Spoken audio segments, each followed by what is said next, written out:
Face front, true believers. Bluedragonfive here. And Jacob Gulliver. Hello. Over 10 years ago, Marvel's Daredevil stood above the rest and showed us the quality storytelling other shows were blind to. Now, with its official return, the burden falls to us to discern the truth by asking the question, will the new show measure up to the original? Join us as we start discerning Daredevil Born Again, as we cover the Season 2 finale, The Southern Cross. As you've noticed joining me, somebody I haven't seen in a while. It's good old Jacob Gulliver. We remember that guy. There he is. Say hello. Hello. I'm glad to be back. It has been a while. Yeah, so what'd you think of the show? What'd you think of the season? I enjoyed it. I think we're in a really nice spot for pretty consistent content for Daredevil right now. Yeah. I'm feeling pretty positive about it, and I'm looking forward to seeing what they do with season 3. I've largely felt that it's been kind of since the beginning of the first season of Born Again, it's been a nice slow uptick as it goes. Like, it just keeps getting better. And I'm happy with where things are, so I'm hoping that pattern continues. I think it is going to continue. I think we're in pretty good shape based on how, like overall. I mean, it's been a broken record. I mean, I'm sure everyone's sick of hearing it, but just overall, the whole situation with Born Again. Born Again kind of got a raw deal in the first season, being kind of I call it the hodgepodge effect. It's kind of like a hodgepodge season. Two visions that individually could have been good, but based on we're kind of stuck with the it's two different visions though. Individually might have been good, but together just very incongruous and just kind of like neither show can be fully what it wants to be, and it shows.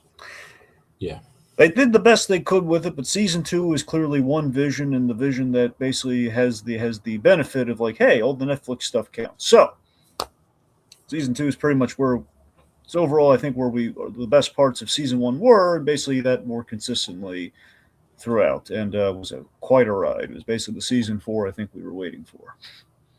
Yeah. Okay, so with all that established, I mean, overall I was very blown away by our finale. There was a lot of anticipation towards it, and I think it really stuck the landing, and I can't wait to talk about it. Who else is excited to talk about it in the comments? We got Executive Judge 3747 saying, "Glad to be with you all, discussing the finale." So yeah, we're glad to have you here. All right.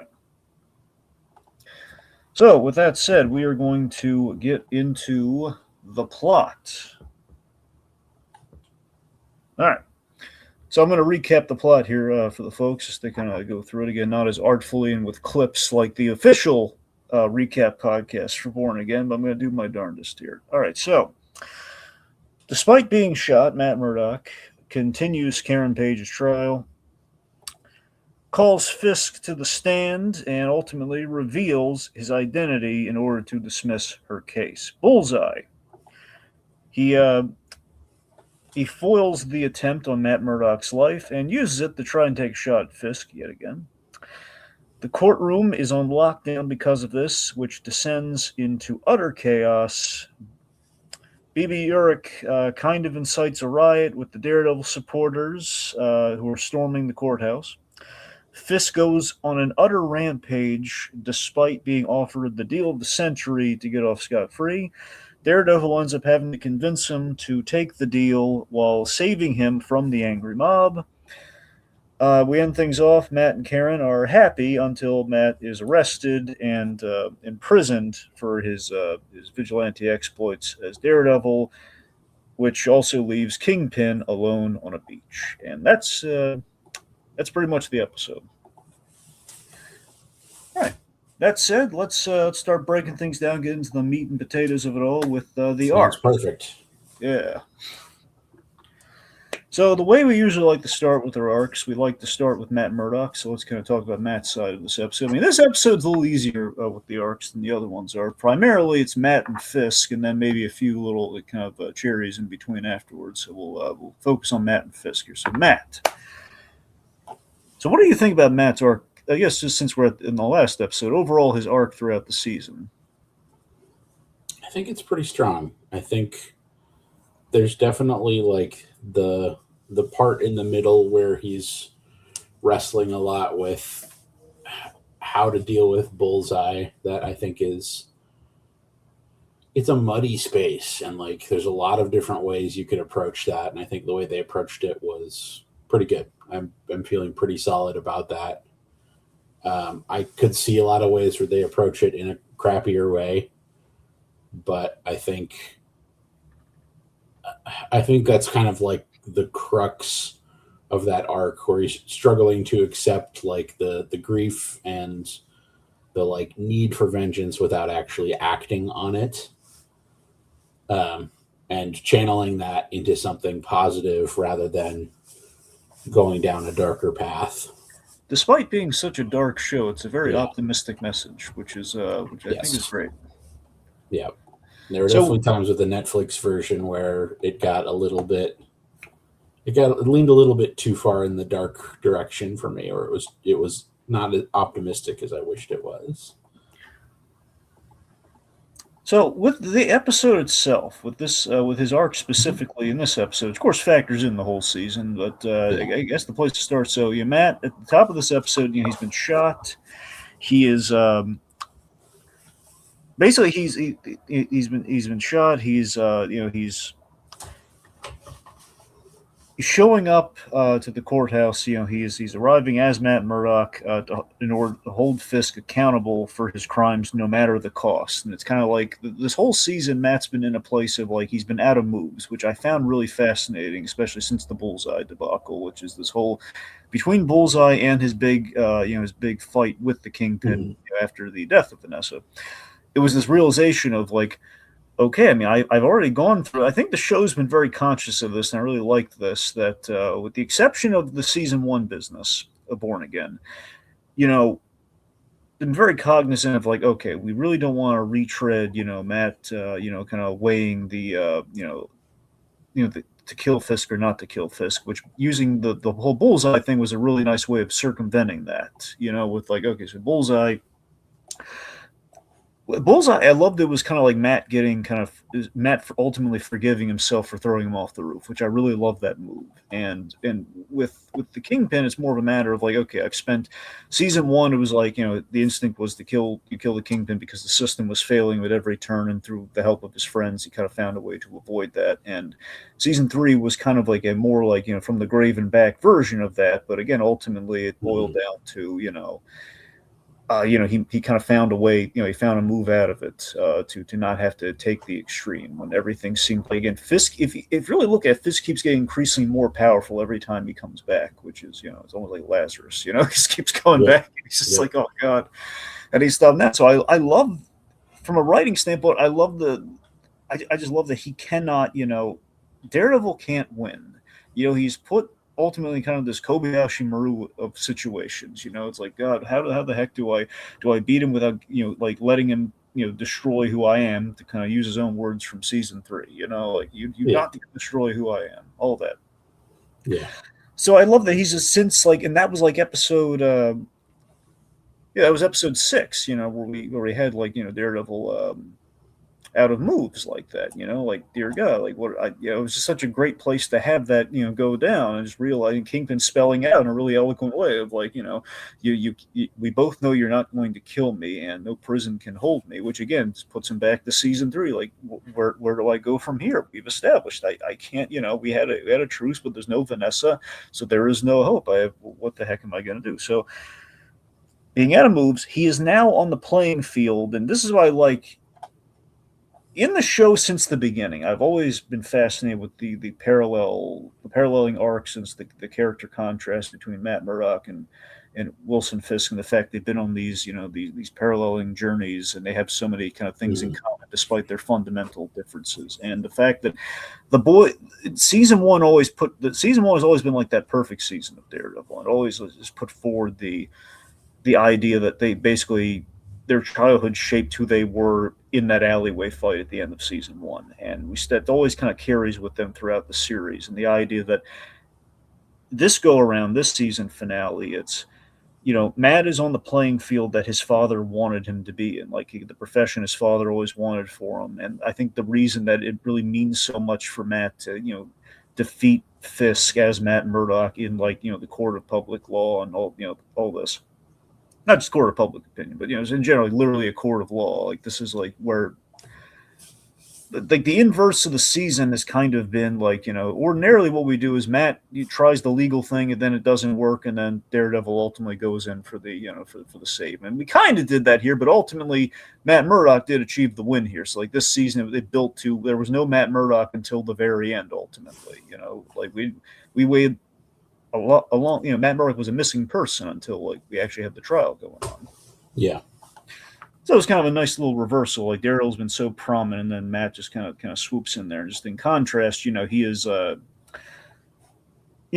he's kind of living up to what his father wanted for him. And on the Fisk side of things, Fisk has achieved his own father's dream. He kind of took his father's dream with his father, of course, after killing his father. But it's just kind of a neat little inverse. They both have achieved their life paths that have been they've been set out for them since the beginning, and this is kind of where it takes them to the ultimate degree. Right. Like he's been fighting to restore law in New York, and now Fisk is on his turf and he has a chance. But again, despite Daredevil being this human lie detector, it brings him no merit here. It has no merit here because Kingpin, he's a character who's very steeped in truth and power. His whole relationship with Vanessa was based on truth, and being as powerful as he doesn't necessarily have to lie. It just kind of has to, right. Basically kind of like tell the truth in a kind of a certain way, I guess, in a kind of a conniving way. But yeah, lie of omission. There you go, lie of omission. Perfect. Yes. Mm-hmm. Anyway, so with the deck stacked against them, even with the first mate of the Northern Stars video testimony, pretty darning. He has to out himself to bring Kingpin down and save Karen, which he seems to feel pretty good about it. New York's rallying behind him. Things go pretty well, despite him kind of like he's throwing it all away on like essentially the last trial of his career ultimately. Right. I think it's interesting to see, like, because when the idea is like initially broached, you kind of have that response of like, we can't reveal that, it's not going to be, he's going to be in so much trouble and there should be all these problems and stuff. But like, from his perspective, it's probably really freeing to actually do that in this case. And if it's the thing that stops Fisk, I think without this, escalated level of conflict or death, then I think it makes complete sense that would be a move he would take. So I ended up, my initial reaction was like, oh no. And then after, I thought about it a little bit more and saw how they were playing it, I just felt like, no, I actually think this is a really cathartic move. I think this has a nice feel to it. Yeah. So in the after all the bedlam happens in the courthouse, I love that by the end of the season here, with his arc. I mean, a big thing in this season for him as well, where you got to remember this season, interestingly, and they kind of confirmed this was kind of their logic, I guess retroactively to some degree, but they did have two mapped out a little bit when they got their hands on season one. It was that. Yeah. Ultimately, season one is Matt's season with the whole kind of coming back to the kind of. We see a lot more Daredevil, Matt Murdock, ultimately kind of putting on the costume in season one. If you look at it, it's season one's Matt's season, season two, a lot of it's Kingpin. So it's kind of where, the breakdown is for them and kind of this binary kind of arc or kind of binary kind of journey they take between the two seasons, which is good.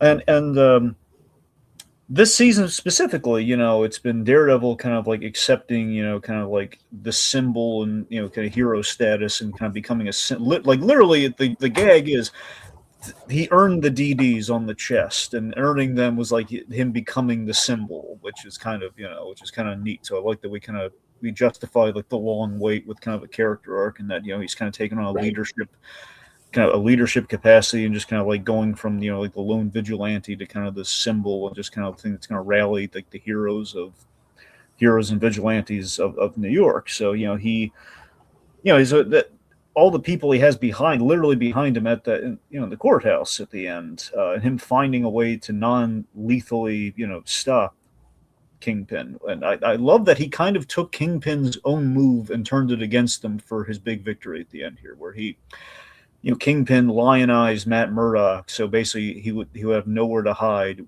with the mask and without the mask. And he kind of not only used that in the trial against him, but he basically used like a living well and kind of lifting the bad guy, lifting your opponent is the best revenge kind of thing. He inverted the move. He used right.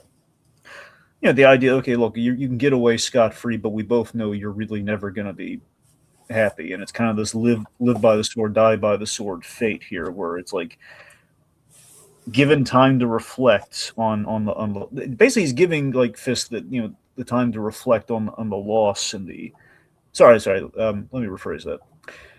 I think for both of them, but I think in Matt's case specifically, I think Matt, when he goes to prison, you'll notice he's kind of smiling a little bit to himself at the end there. And I think he's not going to prison like kind of stoically or kind of sadly. He's just kind of going there, and he kind of has like kind of a I'm okay with this kind of vibe, where it's like he's reflecting on the loss, and maybe I'm not saying in a negative way per se, but just kind of like the way his his Catholicism has kind of worked throughout the series. It's kind of like it's kind of his penance for his role in all the I would say the same thing. Yeah, in like the fatalistic Daredevil Kingpin war and kind of relationship, which is what this season was really all about. Like the two of them losing people they cared about and dealing with that, and like the fact that it endangers the people around them, and the fact they can't help themselves, that they're always going to be caught in that, in that thing. And I think that it's kind of he's in a sense he's going into the confessional at the end. Which is kind of where we started the whole series with him, which is kind of neat. I think there's a part of him that definitely feels like he's in the right place for the times when he's crossed the line or broken the laws that were necessary to get where he was, just because he does have a little bit of a martyr complex in that sense. Yeah. But also, like, there just has to be such a weight lifted from, his mind of just like, I don't have to be Daredevil anymore. I can just be Matt now. Yeah, pretty much. Like, I don't have to worry about a knee replacement right now. Yeah, but again, it's like the little bit of pride that even though he lost, he basically he embraces his fate ultimately here with a little bit of pride that he won, even if it cost him his own freedom. Yeah. All right, so I guess perhaps let's dive into Wilson Fisk here. Let's talk about the Kingpin. There's a lot with the Kingpin. So with the death of Daniel Blake, and this is me reading into the kind of the Daniel Blake stuff here. I think it was just yet another loss that, in a sense, that he lost his biggest and most genuine supporter. And the fact that we have this thing with D'Onofrio where we kind of linger on him when he hears Daniel Blake, and I love he doesn't say any of this, but you kind of read it on his face and his expression before he just goes into like contemplating his next move and kind of using Buck as the soundboard there. But it's just the idea that I think he feels that loss, and it's like he realized like, well, the kid had a fork in the road choice, and he ultimately didn't go with me, and it's kind of like it's something that he was prepared for with Buck, and Buck knew. He had his orders, had his instructions, but I think Kingpin hoped Daniel Blake would make the right choice there. But we don't dwell on it, we don't spell it out. You just kind of feel it. And it's yet like another but again, ultimately for where he's going in this episode, when he's going to be like speechifying to all the dissatisfied New Yorkers. Ultimately, it's like the one New Yorker that was the ride or die, that he liked me no matter what, that he was as loyal as I could get. He died. He's gone. He's ultimately by my hand, which makes it even worse. But but again, like the deluded, he was disloyal to the cause. But still, ultimately, he knows that guy was. I gave him chances. Again, according to Buck, he kind of saw him maybe as like the surrogate heir down the line. Perhaps some people can make the Richard Fisk connection. I'm not saying we literally go that way, but it's like symbolically, he was kind of like a lot of people said heir apparent. Took him under his wing, at least something. I don't know if you talked about it from last episode, or whether or not you knew about it or not, but I guess apparently the ending of the previous episode where Buck shoots Daniel, apparently that was added in post. Yes, it was. In the script, that was not supposed to happen. And the way, like when Buck says, like, he's not coming or whatever, that happened to be a convenient situation where, like, they didn't explicitly say that, Okay, I'm absolutely reading into all that then, but yeah. It happened to be convenient in that sense. Like, I forgot that. Oh yeah, that scene's open ended enough that's why they were able to. For that part, I forgot. Like, oh wait, yeah, I did hear about the whole, like, they shot a version where he lived and he's told to get out of there. Like, Buck allowed him to leave, much like Buck kind of hid the fact that, like, the way I always read the flashback episode was that Buck, he gave Daniel a chance to, pick a side and give him a second chance despite the whole BB Urich thing because, he screwed up on his first job with the Kingpin. Yeah. It's kind of how I read it, but anyway. So the stuff that we can say. So the point being, he's grieving and he's kind of finding, ever since Vanessa's death, I kind of anticipate, I'm glad that we really went with it here, is that I think season 3 more so is really going to get into this, but I think the path is kind of being laid.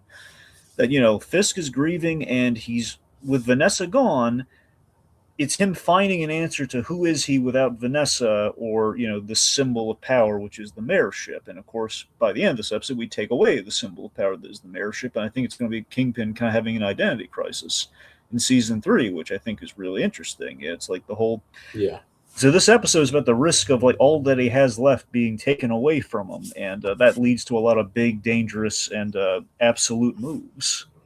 Mm-hmm.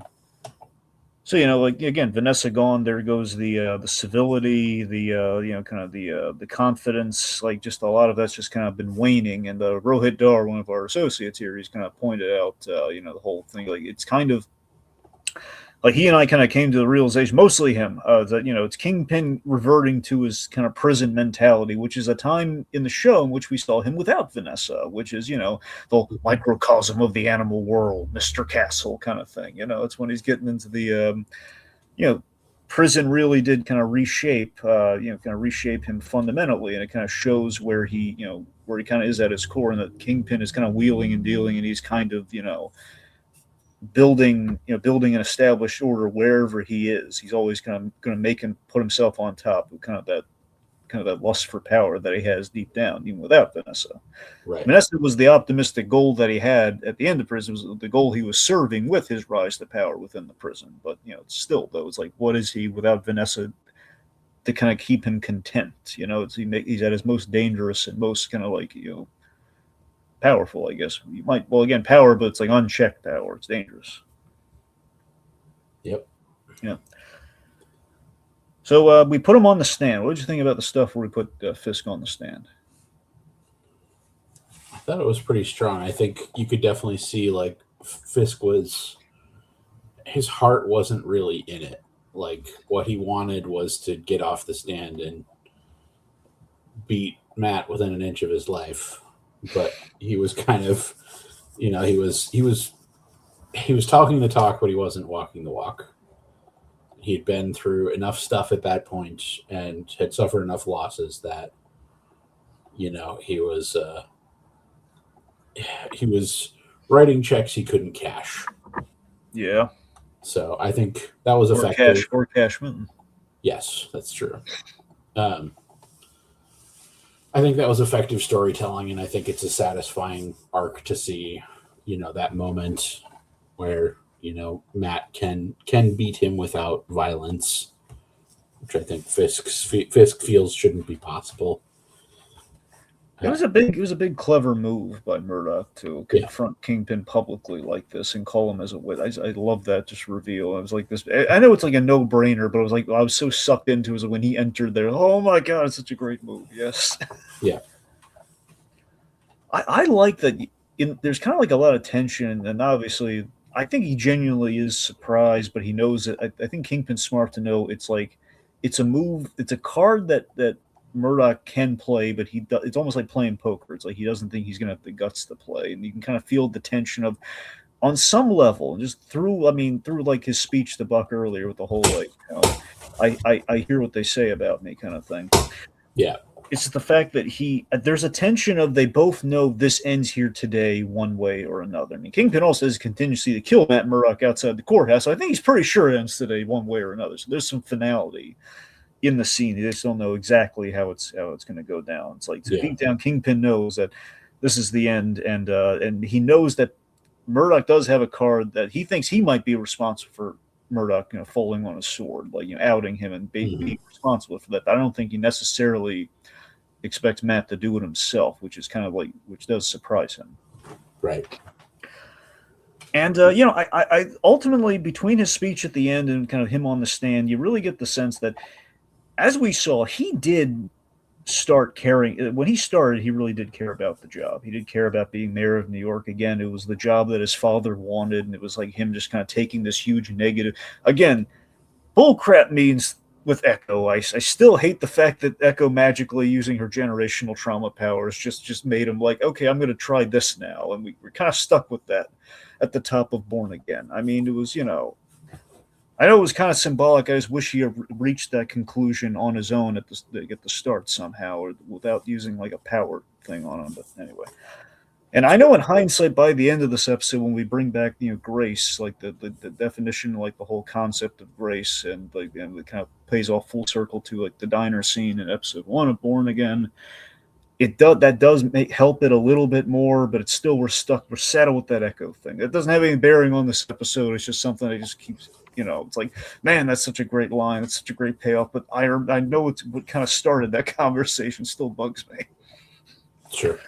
Anyway, sorry. Well, fingers crossed. Maybe we'll get an Echo cameo in season 3. Yeah, I mean, look, I'm all for Echo. I just hope she doesn't use her magic powers on him again. Looks like I love the Kingpin episode of Echo, episode 5 of Echo. I think that's a fantastic episode. Just episode 6, everything's going great until like she like taps him on the forehead. That's Anyway, that's just my like ramblings on that. But sure. Anyway, what I was getting at, though, the point being is that he's kind of turned this negative in his life into a positive, and the fact that I think ultimately the reason he really liked the job and he wanted in the first place, that with Daredevil gone, New York actually chose him to save them, chose the King. They all voted for him. They chose the Kingpin to kind of like help New York over Daredevil, over that. And I think he really clinged to that notion, like the one time he was kind of lauded and loved and for being who he was, and not like over Daredevil, who was always kind of like taking that, you took that away from me, kind of Yeah.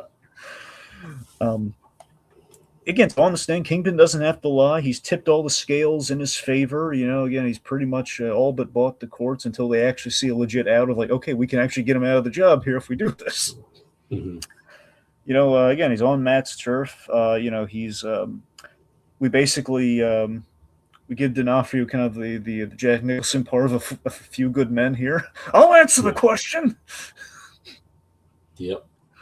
Like I might be reading into this, but the whole Freeport thing, I love that Freeport, the Red Hook Freeport was Vanessa's baby. Ultimately, she went behind his back about it in terms of the whole killing Foggy Nelson to make it a reality thing, and ultimately that got her killed. Yeah. But he is in that scene. He's defending it to the bitter end. Like, he says, "Our Freeport." You don't get to know what goes into "our Freeport." Him saying "our" is like that was he and Vanessa again. So in the comments, Mutale earlier, he points out, like, I don't think Richard Fisk have. Yeah, we're pretty sure Richard Fisk isn't happening at this point, but they did kind of address, like, they never had children, and their legacy ultimately is power and the Freeport and all this. So in a sense, this is kind of like in terms of legacy and all the things they're going to do that impact the world and kind of leave their mark on it. This Freeport was kind of a symbol of that, maybe you could argue. So it's kind of, that's why he's very protective of it and kind of not letting it go to the bitter end. So of course, when things don't go his way, he completely abuses his power, state of emergency. He's like all desperate elected officials. Mm-hmm. And just, my God, how did you feel with that monstrous, just rampage that he kills 22 people? Is it 22? I heard the number. I forget if someone just threw that figure out there, but I think someone like counted. It was like 22 Wow. people he killed in that courthouse. That's crazy. He was covered in blood, man. Yeah, there's a shot from above where he's like on the top of those stairs, and they're all coming around him. That's like, it looks like a Renaissance painting. I know, right? So the rotunda, that's what they call it. I'm very, very pleased with the cinematography in this episode. Oh yeah, it was a thing. It just feel very Roman, very Caesar. Or it was kind of like, But yeah, so with that, man, I love the gravity. So Kingpin brought, Kingpin always brings the gravity, but he also brings the gravitas, and he brought the gravitas here, man. He just the idea, like him making this, D'Onofrio is killing it here as he makes the pleas to the New Yorkers, claiming that he did all of this for them, and lost everything in the process. And after he did this whole like Darth Vader at the end of Rogue One kind of rampage, getting there, he's just still that deluded. Yep. That we know the Vader thing is not lost because he hates sand. We know that much. he can't reckon with that. Like, and it's similar with Darth Vader, where he can't reckon with the gravity of his actions up until that point, all the bad things that he's done. So he just has to keep doubling down and compartmentalizing all of that. I really love this fate here. I love the idea that he was going to die by the hands of like all these New Yorkers dressed like Daredevil, which really Kingpin is kind of a fitting demise if you think about it for a moment. It's like, oh my God, they all chose him. It's the reminder they all chose him over you. You're wrong, and they're all going to beat you to death. Yeah. Which again is kind of like going all the way back. I don't mean just to keep yammering on about season 1 of Daredevil, it's perfect and all this is great stuff, but it just kind of goes back to him feels like he's being beaten down in an alley by the amorphous bully that is Daredevil. And that's kind of what's happening here. So Daredevil saves him from the mob, and they facilitate the New Deal, which of course one of my all-time favorite things in Daredevil was the fact season 3 ended with not Daredevil fighting the Kingpin. It was the lawyer making the deal with the businessman. And we don't just rehash that here, but D'Onofrio's acting in this scene is just, it's pitch perfect, man. And just he and Charlie Cox and what they're doing here, we're paralleling the season 3 encounter. He takes the mask off, he's looking at him eye to eye, and it's just kind of this really, it's the whole it's the bit from season 3 where he pulled the mask up and says, you will keep my secret or else I will go after your wife, kind of So the scene is really, on the rewatch, it really struck me that, oh my God, it's like not just like a kind of a full circle moment with the diner scene from Born Again, but it's like that when you go back to that scene, they're talking about grace and retribution. That's what Kingpin's talking about in this scene. He says, is this the retribution you spoke of? And he says, no, it's grace. Let's try grace. Yeah. So the idea that per that bullseye thing, and then ultimately with Fisk, is that it's a performance of mercy and grace to his greatest foes. It's this intimate and vulnerable scene between the two of them.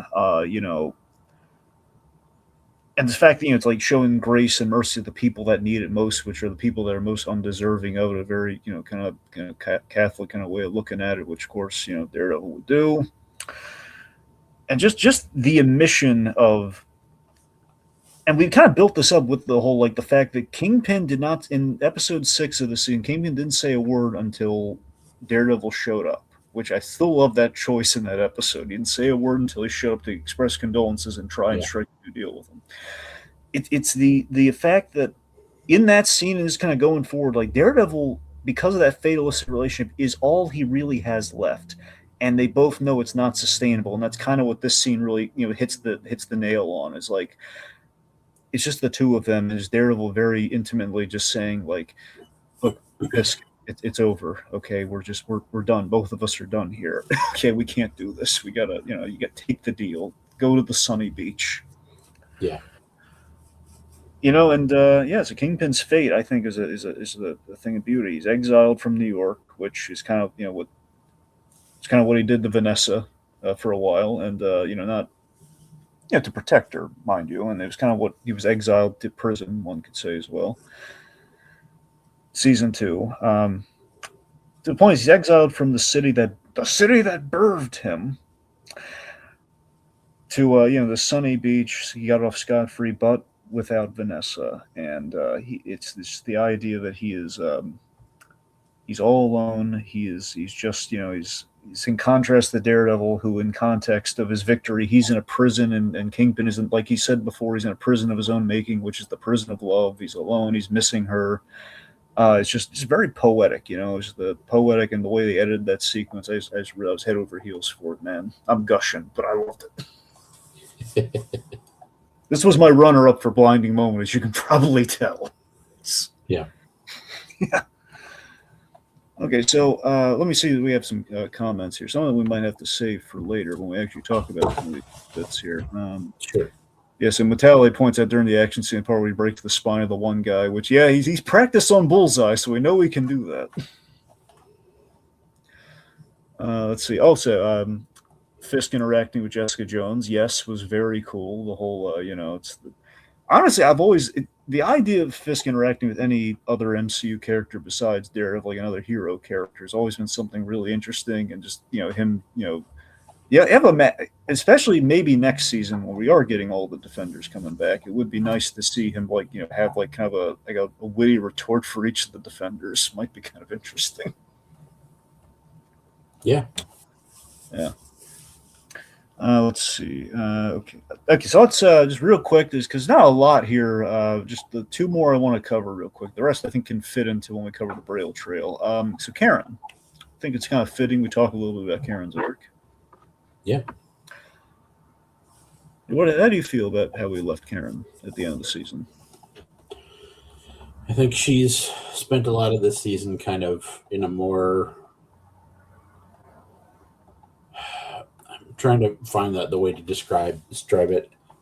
Her arc was more flat in season 1, and I think part of that was due to the changes. But this, being in 2 episodes will do that to a person. More fluctuation. But I think it's really great to see her so focused in on something and see her perspective. It's not always in perfect sync with Matt's. It's when they sync up and they're working on something together, it's very satisfying. And there's times where she's approaching it from a different perspective that makes looking at those situations, or from an audience perspective, you're thinking about what's going to happen next. And they do a good job of bouncing them off each other, so you don't necessarily have that answer right away. Depending on what either of these two people do, something will come out of this, but I don't know what it is until it happens. So I'm enjoying the way that they're playing each other off. They're playing the two of them off each other. I love that they're supportive of each other in this really big positive way, while also not being it feels realistic, right? They're not just the same person with two different bodies, and they're not all perfectly aligned on everything. So I'm enjoying that. Yeah, I think in the last episode, we've seen her proactive approach. She's been very proactive this season, but ultimately that kind of landed her in the hot seat. Mm-hmm. She's, I think it was nice that we saw just kind of usually we see Daredevil, saving Karen Page. I think it's nice that since episode 1 from the very beginning, it was kind of nice that Matt Murdock was able to save her. This go around, in the court of law. Ultimately, she was so proud of Matt's big moment in the sun and his victory in court, and we get a taste of what their happy ending looks like. And in Karen, of course, with Karen's luck, there's a bittersweet twist to it. So I think that's kind of where Karen can have happiness, but it's only very brief glimpses of it. It kind of seems right. That's kind of Karen's poor lot in life. There's ultimately, again, there's a lot of tragedy, and she's also she's chasing. Karen has had it so rough just throughout the course of the MCU. If you really kind of line it up, it's just so many bad things that happen to this poor lady, and you can't blame her for having the hard edge that she's gotten this season. Especially Punisher is her bestie. It's going to happen. Yeah. But it's just the thing of like, just it was nice that we gave her like just that she realized her dream of kind of happiness, where things were actually going pretty well, and like the idea of maybe rebuilding something. We didn't completely decimate her by the end, but it was like an inevitability that she realized. So it was kind of right. We left her in a nice place. It's going to be interesting seeing where we go with Karen from here, because I think a part of me kind of wants to see her interact with Jessica Jones more with the PI things, to see her like, what does Karen Page do to kind of fill her days nowadays. Yeah. All right, so I guess one more, and then we'll just get into kind of the other segments here. So Angela Del Toro, real quick. So just over the course of the season, she's taken up her uncle's mantle. She's we see her. She's joining the fight here, very literally. Shame she doesn't have a cool looking mask, but we'll get there with her. It's a work in progress. Which, I mean, we know for a fact the show's always upgrading the costume. She will get there. We don't know when. Probably next season, be my guess. Anyway, so for Jessica. Jessica always stays the same. That's true. Yep. Yeah. I mean, look, if they ever wanted to be ambitious, it would give her like the jewel costume, but the jacket would be on top. But it's not going to happen. We know it's not going to happen. I mean, literally, the comics have adopted the comics really have adopted that the show's look, and they've really this is for verbatim. This is how she will always look till the end of time, and there's no complaints. It works for her. It's good. Sure. Yeah. I just like the fact that historically in the comics we even established she wore this for a very brief time, and the show is like, there's no way she would wear this, but at least we saw what the idea of it's kind of Jessica Jones' eye roll the hero costume would be. Yep. Yeah. Anyway. So point being, so with Angela, again, so New York needs all the heroes it can get, with her uncle killed and Daredevil gone. I think it's her very much stepping up, and that's kind of position we leave her off on. She's confronted the man that killed that killed her uncle, and it's kind of the start of, and that's not closure. I think we're still gonna, as Mutale has pointed out in the comments here, we have a hint of redemption for Cold North. I think this is there's still going to be more closure with the whole Cold North of it all in the prison, perhaps next season. But I think it was at the beginning. She kind of called the man out, and the man kind of heard a little bit of reason there. Anyway, so yes, I mean, just the Department Angel's on the hero track, and we've kind of gone a long way in 2 seasons to kind of get her there, and she's got the amulet. She knows how to use it so far, so it'll be interesting. All right, so with that said, let's transition to our blinding moments of awesome. Am I going first, or are you going first? Oh, so we had a clip. Blind Matt Murdock. There we go. I'm going to go first, Gulliver. Okay. All right, so because basically we kind of do it the way it happens in the show. That's why. But anyway, so my blinding moment of awesome. Again, my backup was going to be the New Deal at the end, but the scene that easily the by definition the blinding moment of awesome that we have to include is Matt Murdock revealing his identity in court. This is a monumental moment with gravitas that we have not done really since the first Iron Man movie. That's going back a long ways. We haven't had an identity reveal like this that can maybe stand shoulder to shoulder, at least because, one, there are barely any secret identities in the MCU period. I would say Spider-Man also kind of had this. Yes, but not by his own admission, though. That's correct. That's right. What I'm saying. You're right, though. We really had 3 identity reveal moments in the crux of the MCU, and you're right. Spider-Man is another big one that was a great moment, but not really by his own admission. Right. So, but yeah, so it's a big moment, and it was the question of oh God, are we going to do this? Because historically in the comics, we have the whole I'm not Daredevil running gag, so we knew that at some point Matt would at least be identified, or at least accused in the court of public opinion, much like Spider-Man to a degree. Only Spider-Man was a lot more of a messy, not messy in a bad way, but kind of a messy, magic-y solution, thanks to one of your favorite characters. Yeah. Yeah. Not that it was Doctor. I want to be clear. Not that it was Doctor Strange's fault. We don't want any magical practice suits in the MCU that Daredevil would have to serve the man. It's just the fact that Spider-Man messed with the recipe. That was on him. But yeah, so I just love this moment of like Kingpin knows like you. It's like he knows you're about to do it, aren't you? He says you're a fool, and says no, I am Daredevil. Just this big moment, and then this is substantial. So in the comic, from what I understand, the way it went down was Daredevil was outed, but then but basically thanks to Iron Fist and basically some of the stuff we might be doing next season, at least to some degree, we might have an out for like how to put the genie back in the bottle. I'm saying in the comic there was an out to put the genie back in the bottle, and that's where we get the iconic joke of like I'm not Daredevil, where it was like him just kind of everyone says, okay, you're clearly Daredevil, and him having to kind of downplay it to get people like off the scent.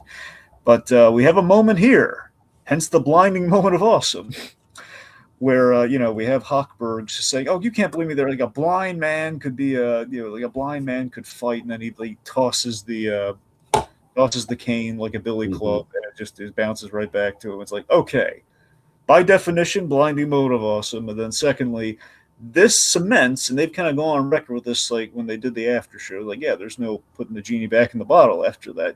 He is like we're basically they're not going to in Devil's Reign they did the Purple Man's Children did kind of a reset for him. And that's how everyone forgot that Matt Murdock was Daredevil. This is one of the many times I think we've kind of done that. So not many, but at least I guess technically 2 to 3 times we've done that. So this is like that was like their big solve for it, which we can't do thanks to Jessica Jones season 1. Making the Purple Man's Children a fetus.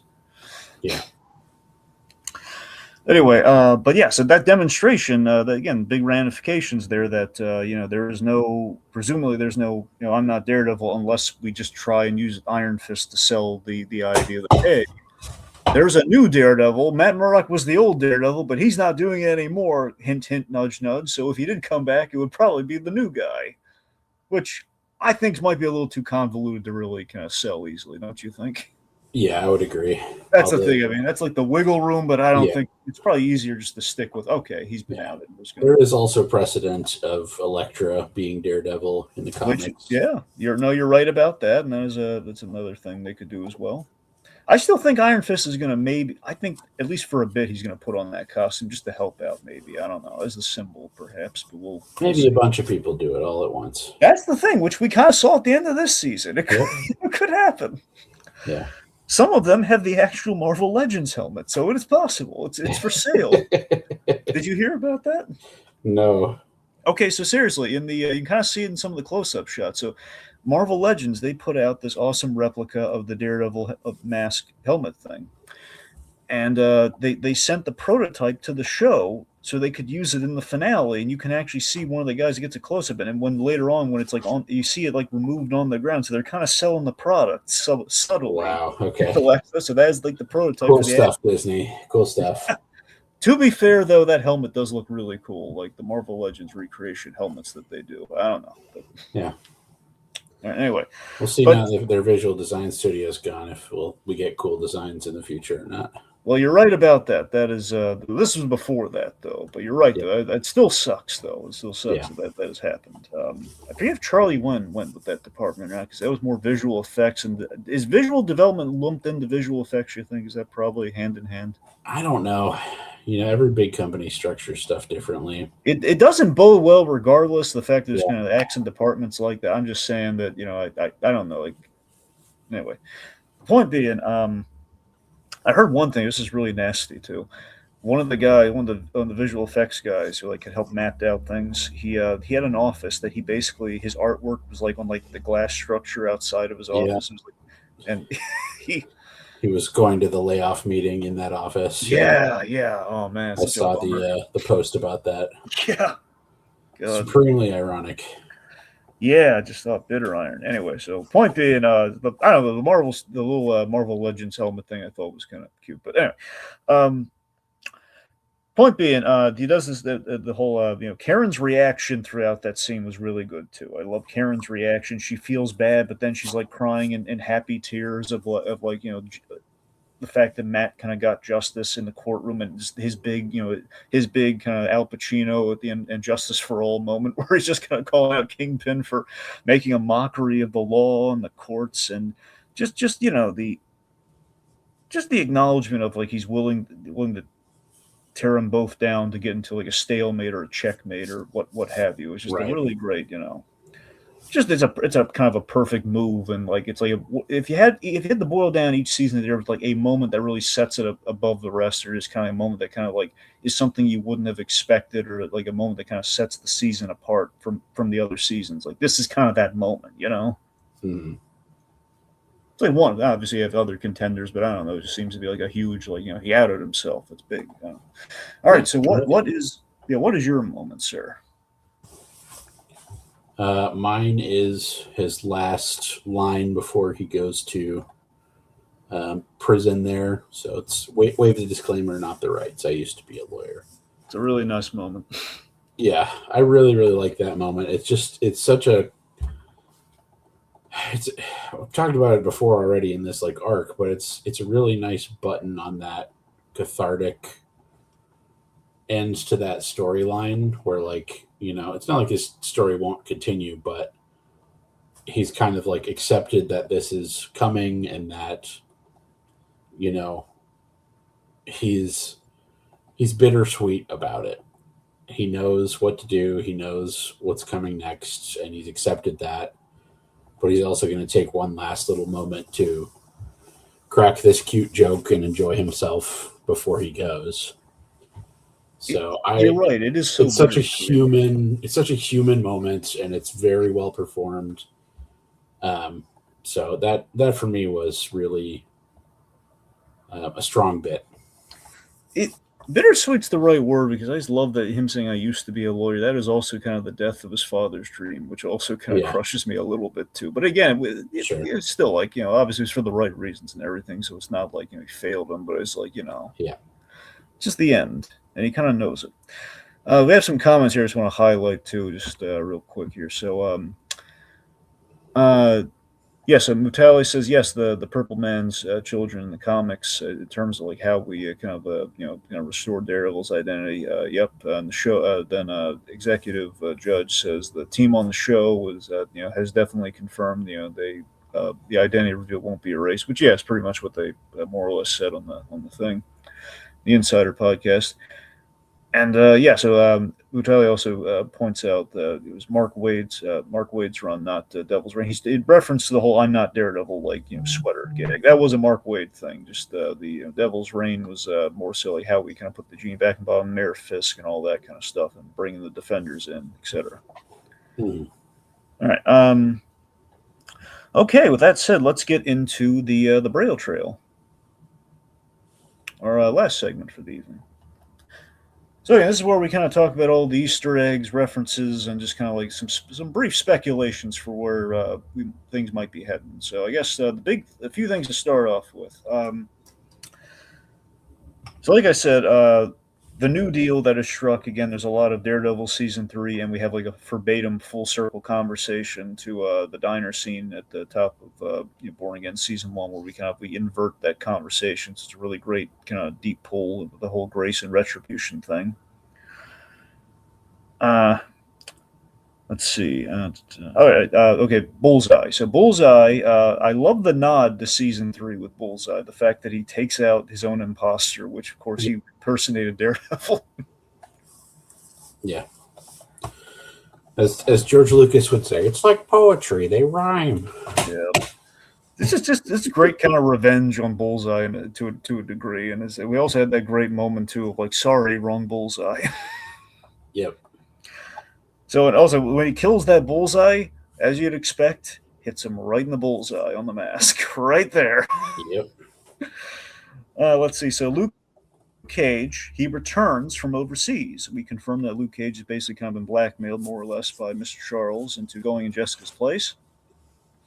Thankfully, he comes back because Bullseye, who helped Mr. Charles out by protecting the governor, he's been offered a job on behalf of Val, most likely, and he's on a plane heading to Asia with Mr. Charles as the new right-hand man, who now has, again, he's found his new North Star. He's found like a new way to pass his time and kill all the people he needs to. Very pragmatically, as he likes to think, you know? Yeah. I have to say, like, I was really, really hoping, and I've said this on this show before, even a decade ago when I was first coming on this recap show with you guys. Yeah. It's like, it is such a fucking crime that they haven't had the profile appear as a character. And when this Mr. Charles character was introduced at the beginning, I was like, please be the profile. Please be the profile. And this is the fifth time they've introduced a character and it's not the profile, and I'm mad about it. Yeah, a lot of people thought that Mr. Charles was going to be somebody. We had a lot of theories. I thought my bet was on Leland Owsley's son, which apparently was what the original plan for season 4 was. Not with Matthew Lillard, but just like they were going to do. Right. Yeah. We're going to do a new version of the owl that was Leland Owsley's son, which we did set up way back in season 1 of Daredevil. Yes. Yeah, I remember.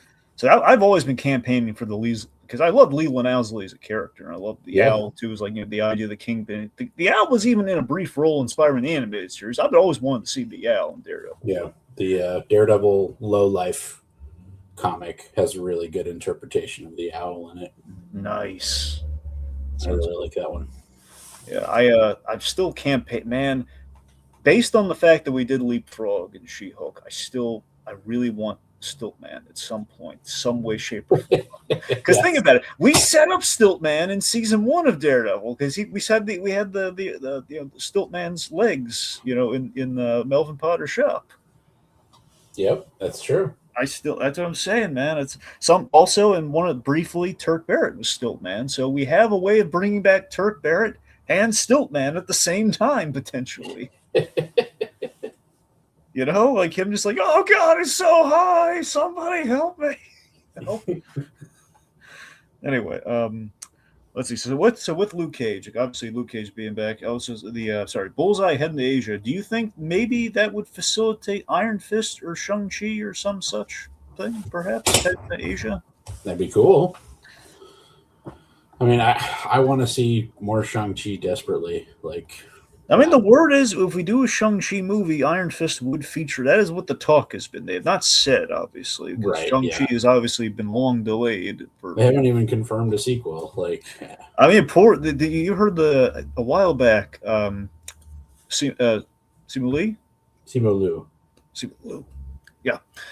He mentioned that the fact, I think it was something along the lines of Shang-Chi performed very well, and yet, Superman comes out and Superman instantly gets greenlit for a sequel, like, the Men of Tomorrow.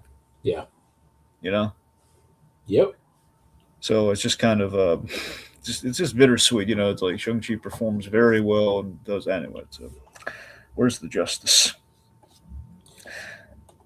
Regardless, so Bullseye, we're getting kind of like the Thunderbolts, Dark Avengers thing a little bit, at least the implication of it with Bullseye. He's part of the team, maybe not directly going to be in a movie or alongside the new Avengers, but it's the idea that, he's kind of aligned with, Val and the Thunderbolts of it all. So that's kind of neat. We're kind of building that track a little, maybe. People like Wilson Bethel. The man was almost Captain America. Yep. Yeah, he and Krasinski, they were the top contenders. Yeah. Okay, so Jessica Jones, when we reintroduced Luke Cage, we're at Jessica Jones' office, Alias Investigations, with the family. She's reopening the office, it would seem, which is also an apartment. So there's a home there. There's, I overall, the vibe I'm getting is that, with Daredevil in prison, the Defenders are going to help out, much like they did in Devil and Cell Block D. Where everyone was kind of helping pick up the slack and kind of help Matt Murdock out while they could, while he was in prison. Yeah. So I think that's pretty much they kind of like Charlie Cox. He's been doing this thing where as a marketing thing, he put out these little videos where he was talking about the arcs of the Daredevil comics, and one of them was Devil and Cell Block D. So he's I think it's a big tease for sure. Season 3 is going to be a lot of that. It'll be interesting. I don't think they're going to do it, but in that comic, the Punisher got thrown in there to help him out for a bit, like intentionally. And, I would love to see that. I think there might be double dipping if they put him in prison again after season 2. But I mean, I wouldn't mind if they did it. I'll say that much.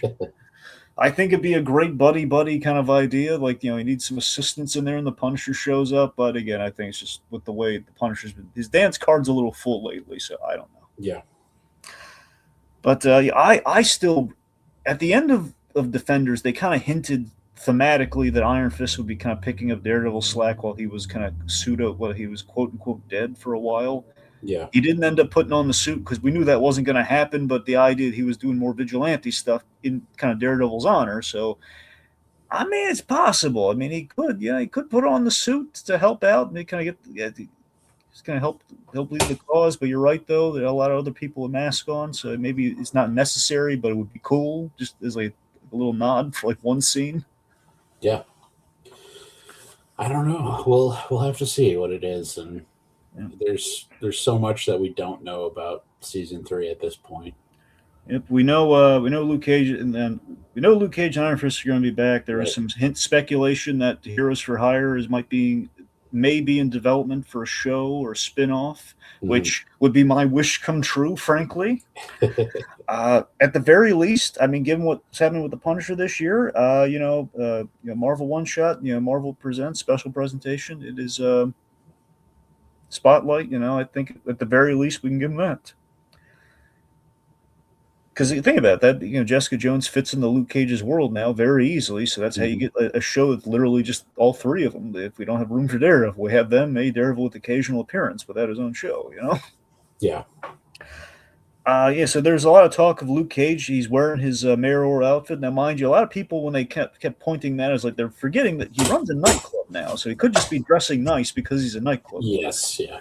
So either way, he could be running for mayor or not, because we do know who the new mayor is, thanks to the Spider-Man trailers. Right. Let's see. Angela, again, White Tiger, pretty much a certainty. Muse 2, set up. She's wearing the mask. She'll be picking up the mantle in the comics. There is a Lady Muse, so that's probably what's happening there for Season 3. So I like that we've set up a lot of stuff for Season 3. Mm-hmm. Speaking of, how do you feel about Heather's arc over the past season and even over the whole show? Well, I'll tell you. The back half, I feel, she got a lot more interesting. The first half, it was just this thing of like, I had a thing where in the first season, I was really defending the Heather Glenn character because, it was the thing where fundamentally Heather Glenn is, even going back to the Affleck Daredevil movie, she's like the throwaway, girlfriend character. She's the one breaking up with him over the phone. It's the idea that Heather Glenn, you could do the direction they went with season 1 and give her like a little bit of depth, but you don't have to worry about giving her too much depth because we know it's going to be a failed relationship because that's just kind of what her lot in life is. And then we, gave her some interesting stuff with the Muse thing, and then we're just kind of stuck with her, which was kind of the problem of season 1. I think they kind of ran out of gas. When you look back on season 1, it's kind of unfair when you look at it, like the ADA that Matt Murdock's like wheeling and dealing with. He had one scene with her, had so much chemistry as he's like turning on the charm. And like when I went back to Born Again, I was like, man, this, she's I kind of wish we had a little bit more of her and less of Heather Glenn, which is kind of what they did with her in season 1. But season 2, Heather Glenn, again, you're kind of supposed to hate her because she's doing a lot of bad stuff, but it's the whole thing like, man, she's damaged goods now. She is not dealing with her trauma well. She's going to this whole, she's going down the rabbit hole, and she's going anti-vigilante, and finding out that Matt was Daredevil the whole time. This has pushed her over the edge into like, maybe hunting vigilantes. I don't know. Yeah. I think, I don't think it's necessarily like I don't think it's an actor issue. I think it's just a writing issue, but I think maybe her arc is maybe the worst part of the first season for me. Yeah. Where it's not the actress's fault, no. Yeah, like she's performing with what she's given, but I think a little bit of like the bluntness of the writing is sort of showing through a bit. Yeah. I think you're right about that. Yeah, what you're saying about like she's supposed to be this girlfriend character who shows up for a little bit, but then it's like 2 episodes into that, there's like this really hard turn where she's all of a sudden just like, Fisk's biggest ally and like there's not really any writing that dictates that change. It just happens apropos of nothing. Yeah. And I never really understood that. And then I sort of expected that in season 2 they would do a little bit more with her, like realizing like, oh, I backed the wrong horse, and like, but then having, some sort of other psychological trauma that sort of, connected her back, or have it be a, split personality deal or something coming up. But she just kept doubling down and like getting more and more worse. And like, I don't know. It feels very forced at the end of season 2. Like, I feel like you could cut her out of almost probably at least half of her scenes, if not more, and it wouldn't matter to the story hardly at all. Well, I mean, Gulliver, let me put it this way. It feels like with a lot of the characters in season 2, because of how season 1 went, it feels like they took what they can, even from just what they had to work with in season 1, just like with the half of the season they could kind of like, rework. A lot of it is like, okay, these are the new characters they presented us with. They're too involved in the cut for us to get rid of. We have to maintain them. We have to, feels like we have to rework them. In terms of like, sorry, let me not rework them. Basically, it feels like we're going to run with them. We're going to improve them the best we can. I think season 2, like with Daniel Blake, for example, I think we really, took strides with that character. And, I think there's an attempt with, with Heather Glenn, but maybe there's only so much you can do. Yeah, but the writing doesn't reflect it the way that it does with Daniel. Like, Daniel clearly goes back and forth. Like, he knows when he's like, all right, I know I'm being a little unreasonable, but just let me have this. And like, I never see that with the writing for Heather. Yeah, I remember BB Urick was a big example too, where BB Urick was like she was so, I can't prove it, but it felt so much like BB Urick was the most like, we don't know if we can acknowledge Ben Urick, so this is the trendy version of Ben Urick. This is the next best thing. And then by the end it's like, okay, we could show she was kind of playing the fool a little bit so she can get close. And then ultimately I think we did a lot better stuff with that in season 2, and the whole like City Without Fear thing with the Gorilla Fisk and all that.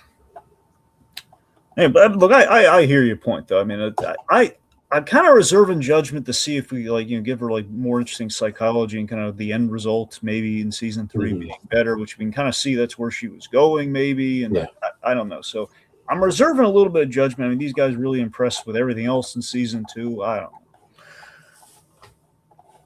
So Cole North, as it was mentioned, he kind of grows a conscience. He's in prison with Matt Murdock. Now, I got to be honest. I think the redemption is going to be him being one of the guys not trying to kill Matt Murdock in prison. And, Pal still is going to have an axe to grind. And I think that might be where we're earning some points back on this guy. Like the whole, like Matt Murdock maybe schooling this guy and the whole idea of like, grace, mercy, and redemption maybe.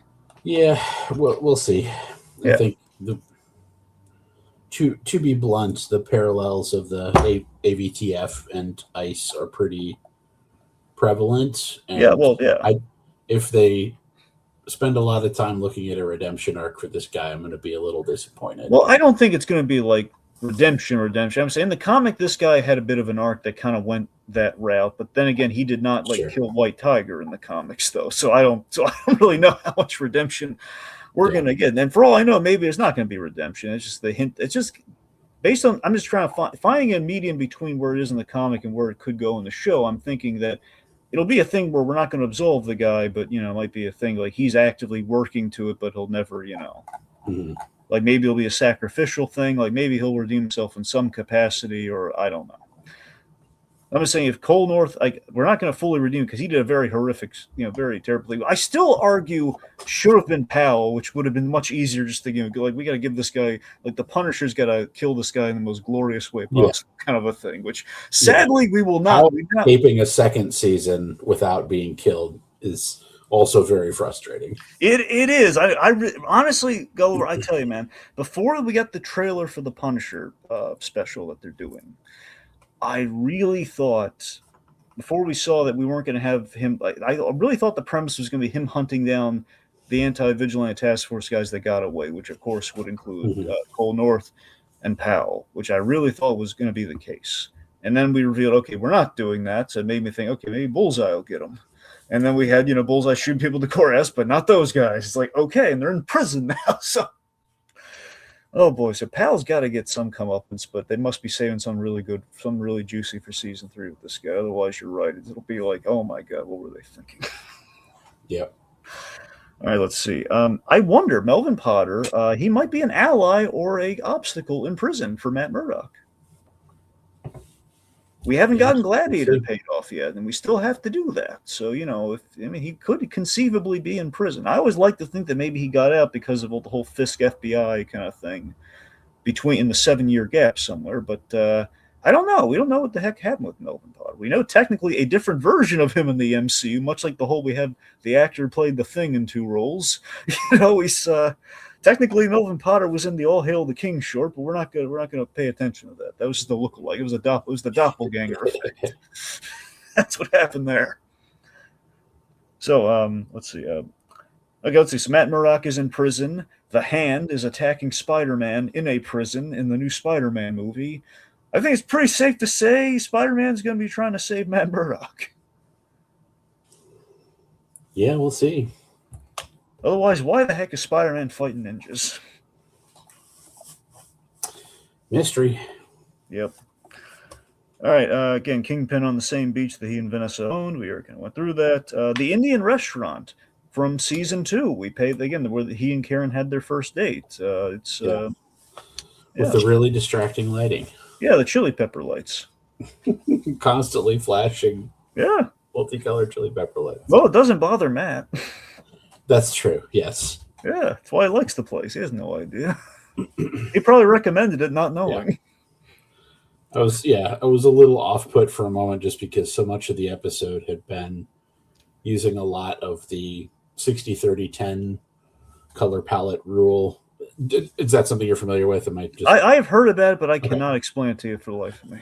Sure. So it's like this idea of you want, if you're trying to really clearly articulate a visual idea, you want about 60% of the frame to be one particular tone or color, about 30% to be a second tone or color that contrasts the first one, and then you have about 10% that your focus of the frame is on in either like a strong bright or strong dark color against those other two. And there's a bunch of examples of it out there.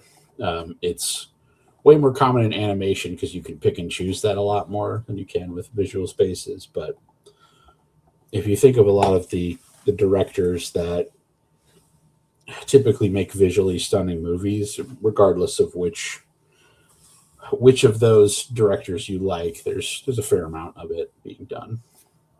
And so much of the rest of this episode, it's like, a dark tone, a red, and then like a bright or a dark against stuff. So you end up with that pretty close to that 30-60-10 or 60-30-10 rule. All right, Mutel in the comments says Tombstone is also going to be the new mob boss since he is in Born Again. Brand New. He's in Brand New Day. Yeah.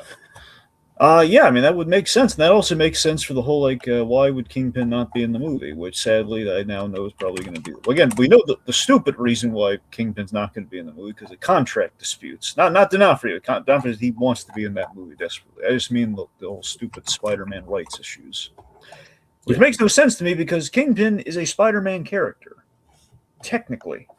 So, and he was in across the Spider-Verse. So there's no reason on God's green earth, aside from the end of this season, why he couldn't be in that movie. Mm-hmm. So, I was saying there's time jumps and everything you could. We know a little bit of time is going to pass with our new mayor. So, I mean, I don't know. Regardless, it would make sense though if Kingpin leaving him where we're at the end of the season. I feel a little better. Well, I feel a lot better about Kingpin not being in that movie based on how this season ended. I will say that much. So Tombstone, I'm looking forward to, and it would make sense for him to kind of take that position. So, yeah. All right, big one for me. Ellison coming to. I'm sure you got excited for this one. For Ellison, and did you notice we had the little Easter egg of Ellison like an episode or two ago? Actually, episode the phone. 6. Yep. And he's back. Jeffrey Cantor coming back to play him, and he gives BB a job at the Bulletin and Ben Urich's old office where we have all the old headlines, reference to the Incredible Hulk, Avengers, and Agents of S.H.I.E.L.D. Yeah, all the little Easter eggs on the wall.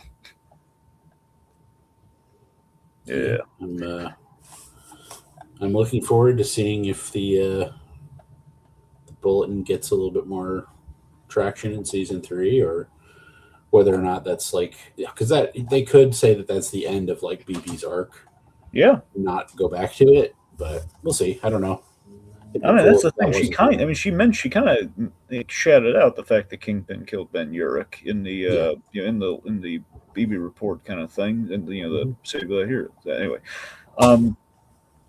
so we have dual hallway fights. Of course, the signature of Daredevil is the hallway fight. We have a lot of brutal, Kingpin killing people brutally in a hallway, and Daredevil fighting fighting the task force guys in the hallway as well, with Jessica Jones, which is even better. All right, and I mentioned the little Marvel Legends helmet things. We got that. Let me see if there's any comments here, and then we'll probably wrap this puppy up. Matt had way better chemistry with Karen anyway, and then some stranger here says even better with Shulky. Yep. Yeah, no, I agree with you. I love seriously the episode of She-Hulk. If some people are not crazy about She-Hulk, but I say anyone who isn't, you get the Daredevil episode is the exception to that rule. However you feel about that She-Hulk show. And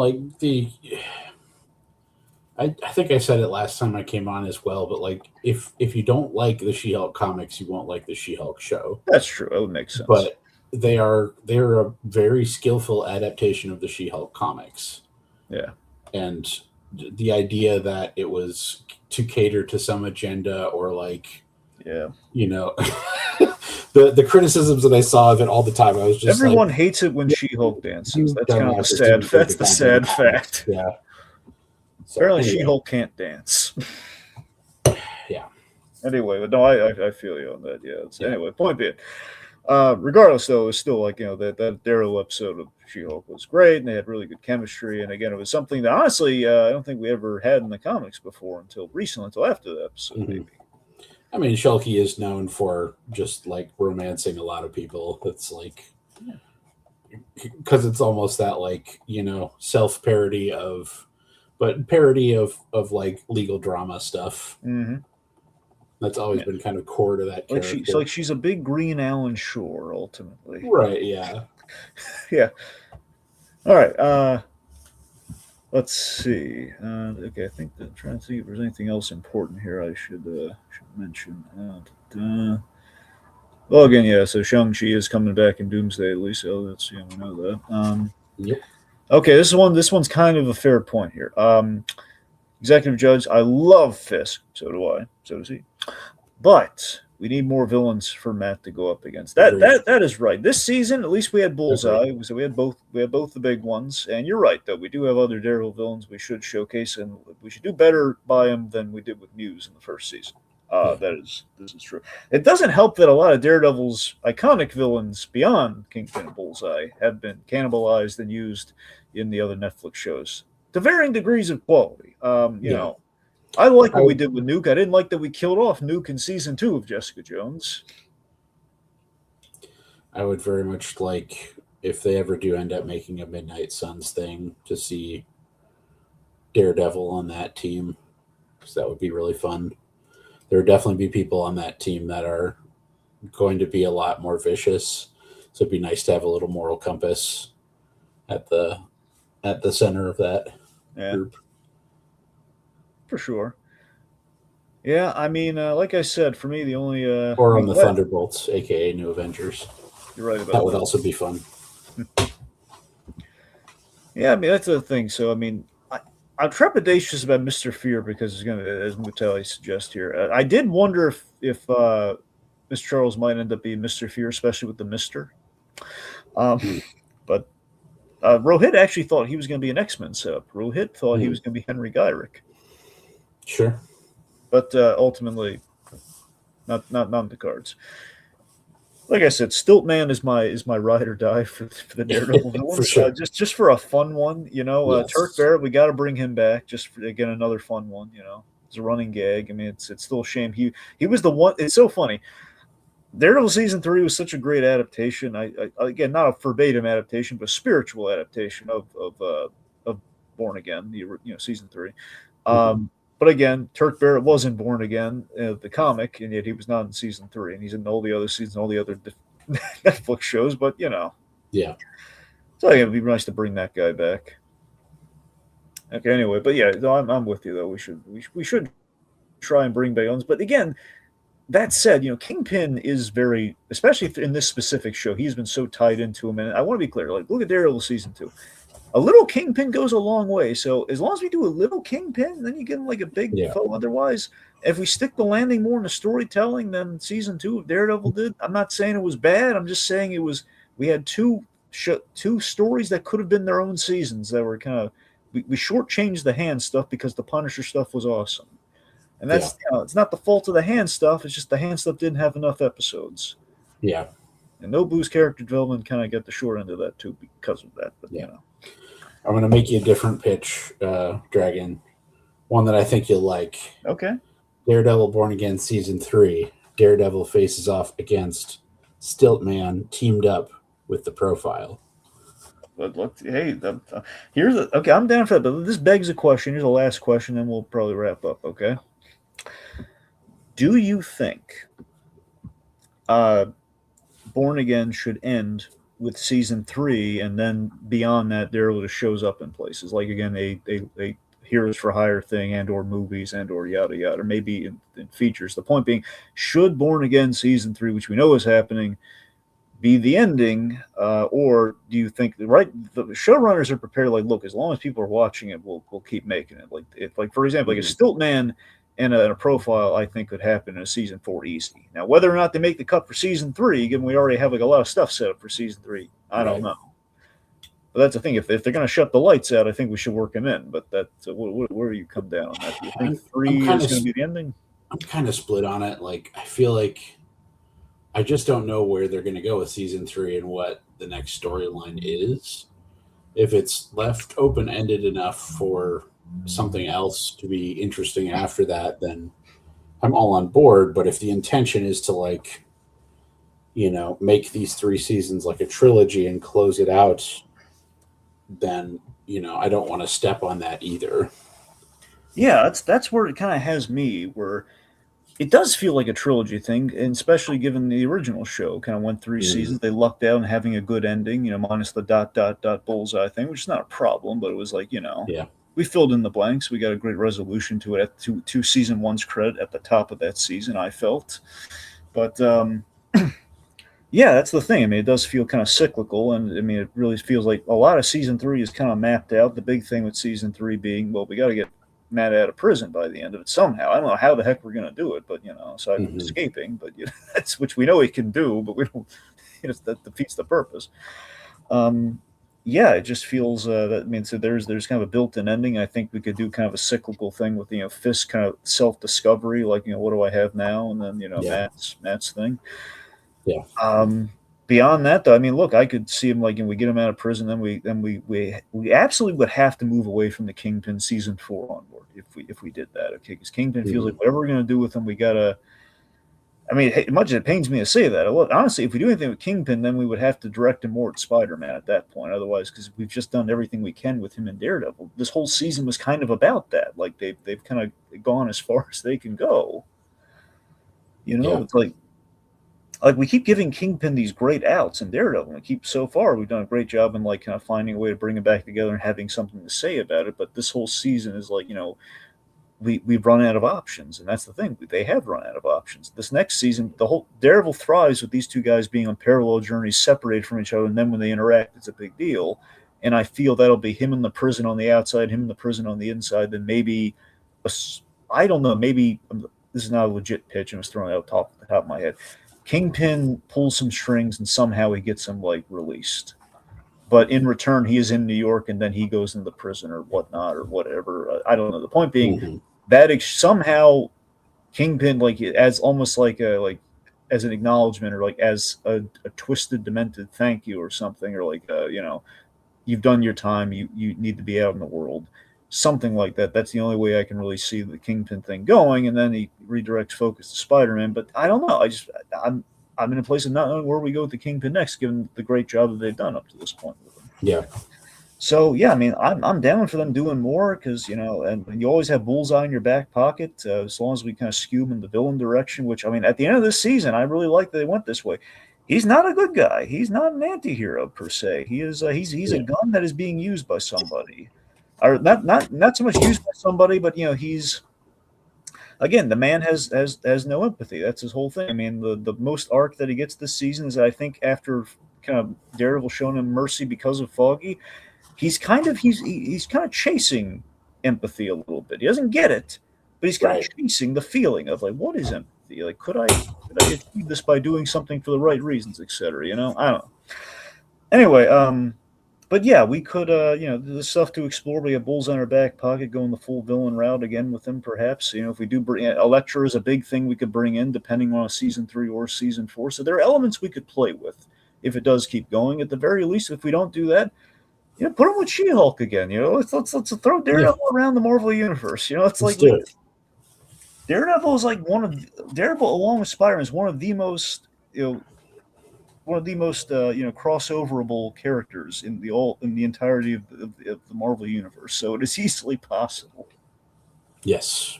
Yeah. And Doctor Strange is kind of a third, if you want to look at it that way. These are like like the friendly neighborhood hero, the lawyer, the doctor, like these are like the professions in the Marvel universe you go to. All right. Okay, so anything in closing, Gulliver, you'd like to say about the season or the episode as a whole or whatever? I think we've really talked through it, I'm curious to see where they go, and I'm still enjoying it, which I wasn't sure I would be when I started season 1. So I'm glad that things are still good at this point. I want to thank the. Real quick, Taz says I would love to see She-Hulk be in Matt's world in contrast to him being in her world. Yes, I would like to see that as well. I mean, honestly, like the last point to make here, honestly, the version of the show that we were presented with before the retooling, like the whole, again, even though Charlie Cox has doubts about the episode, I still think a great standalone episode. The bank robbery episode from Born Again season 1. That was basically what their pitch was. I love that episode. And that's the thing. So Gulliver, fundamentally, that episode is almost like a pilot or a special presentation as an example of like, okay, Daredevil appearing in the MCU at large in other capacities, like in a lighthearted sense. I mean, that works perfectly. The Mark Waid sense, that's a perfect, example of what you can do with them. And again, like if we do end at season 3, if we see more Daredevil, that's how we do it. It's very possible, Yeah. So that's the kind of thing we can do with them. So if we do run out of like directions going kind of our Netflix route, I'm not saying and if I could see that also as like a season 4 thing where if they bookend the story that they want to tell or like the style that they want to get through with this, just like another comic, maybe season 4 is not called Daredevil Born Again. Maybe season 4 is called Daredevil Lowlife or, Daredevil Rooftops or something like that. And then it's a different thing that they're doing. Yeah. All right, so this whole show, man. Again, Daredevil's at my core, man. I've always loved this show, and Born Again was always it coming back was such a victory, was such a win. But hearing it, retooled to kind of the old ways of doing things, even better. And season 2 has just been a dream come true. Just seeing it, like this is again, I was always like, trust me, guys, season 2 is gonna be a lot more cohesive. It's gonna be better. And then like, oh my god, it actually was, and everyone's on board. I'm troubled by the viewership being down, but at least it's going to get a season 3. I think people are waiting for it to all be out, so we'll probably see that number go up in the next couple of weeks. Yeah, so I think you're probably right. I didn't think about that. I think you're probably right. Maybe regardless, this is a quality show, man. Again, the question that we ask in this show is, does it measure up to the original season 1? It was a dicey answer. Elements of it measured up to the original, but on the whole, it was the first time in the in the show where I think we had more potholes along the way. It wasn't a smooth ride. This season, though, I think this recaptured the feeling of the original. I mean, it Yeah. really measures up. Not going to say surpasses it because again, it's kind of season 1 was perfection, but this was great. That this felt cohesive with what we got. This felt like a continuation, man. This felt like the season 4 we should have gotten. So I think it did measure up to the original, which is all I could ever ask for with this show, and I felt very satisfied. And it left me, it left me stunned in all the right ways at the end, man.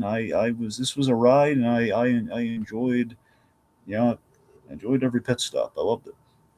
Yeah, I'm right there with you. All right. That's all for now. Okay, sorry. I want to thank all the people. I want to thank Mutale, Shiku, Executive Judge, 3747. Let's see. Is there anyone else in the scrolling up? Okay, just want to thank those guys, and of course, Jacob Gulliver for joining me. Yeah, happy to be here. Thanks for having me. All right. Anytime. All right, that's all for now until the next Daring and